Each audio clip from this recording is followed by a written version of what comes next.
नमस्कार, मैं कविता जोशी आप सभी का स्वागत करती हूँ हमारे YouTube चैनल आह्वान पर। आइए सुनते हैं आज की प्रमुख राजनीतिक खबरें।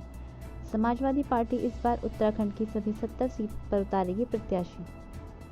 समाजवादी पार्टी के राष्ट्रीय प्रवक्ता राजेंद्र चौधरी का कहना है कि पार्टी इस बार उत्तराखंड की सभी 70 सीटों पर प्रत्याशी उतारेगी।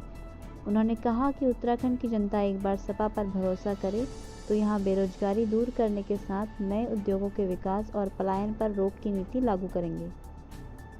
पश्चिम बंगाल में 30 सितंबर को तय किए गए उपचुनाव में ममता बनर्जी के अपनी परंपरागत सीट भवानीपुर से लड़ने की बात लगभग तय मानी जा रही है। इस बीच जहां कांग्रेस ममता के खिलाफ उम्मीदवार न उतारने पर विचार कर रही है, वहीं भाजपा नेतृत्व छह कद्दावर नेताओं के नाम पर चर्चा कर रहा है। यूपी विधानसभा चुनाव, कांग्रेस ने सपा और बसपा के साथ गठबंधन से किया इनकार। उत्तर प्रदेश कांग्रेस अध्यक्ष अजय कुमार ने उत्तर प्रदेश विधानसभा चुनाव के लिए सपा और बसपा के साथ गठबंधन से साफ इनकार कर दिया है। उन्होंने रविवार को कहा कि उनकी पार्टी केवल छोटे दलों के साथ गठजोड़ करेगी तथा पार्टी चुनाव के लिए बड़े दलों के साथ हाथ मिलाने के बारे में कोई विचार नहीं कर रही है।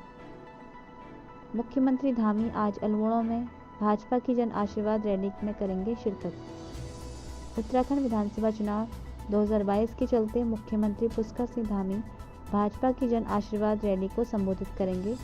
मुख्यमंत्री बनने के बाद वह पहली बार अल्मोड़ा पहुंच रहे हैं तथा वह यहां कई योजनाओं का लोकार्पण भी करेंगे।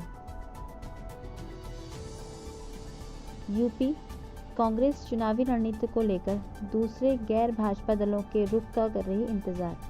कांग्रेस के अंदर एक बड़ा तबका चुनावी गठबंधन की वकालत कर रहा है।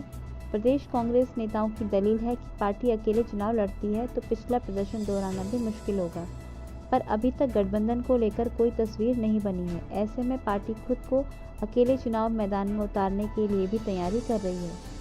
विधानसभा चुनाव 2022 में भाजपा को कांग्रेस नहीं बल्कि आप पार्टी देगी शिकस्त, कर्नल अजय कोठियाल।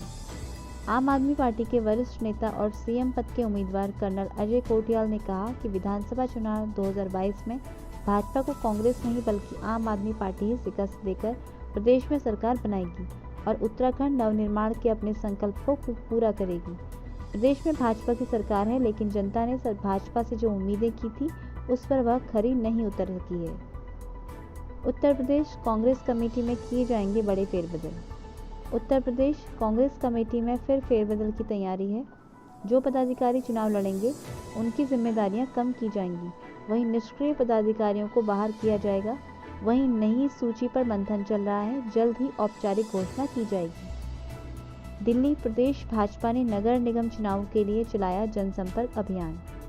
भाजपा 11,000 छोटी और मध्यम जनसभाओं के माध्यम से दिल्ली के मतदाताओं से जुड़कर अपने प्रचार को आगे बढ़ाएगी।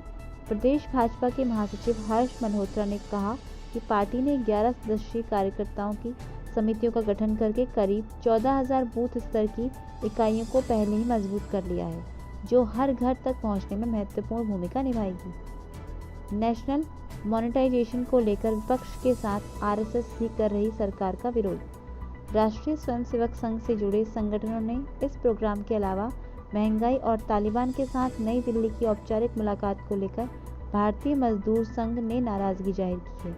इतना ही नहीं, बीएमएस के नेतृत्व एग्जीक्यूटिव ने पहले ही बढ़ती महंगाई के खिलाफ प्रस्ताव पास किया था और सरकार से तुरंत इसे रोकने के लिए कदम उठाने की मांग भी की थी। उत्तराखंड विधानसभा चुनाव से पहले कांग्रेस प्रदेश में बनाएगी 10 लाख नए सदस्य। मैदानी जिलों में हर विधानसभा क्षेत्र में कम से कम 20-20 हजार सदस्य बनाने का लक्ष्य रखा गया है, जबकि पर्वतीय जिलों में प्रत्येक विधानसभा क्षेत्र में कम से कम 10,000 सदस्य बनाने की कोशिश की जाएगी। प्रदेश कांग्रेस अध्यक्ष गणेश गोदियाल ने राष्ट्रीय महामंत्री केसी वेणुगोपाल से सदस्यता अभियान शुरू करने की अनुमति मांगी है। ये थी आज की प्रमुख राजनीतिक खबरें। नमस्कार।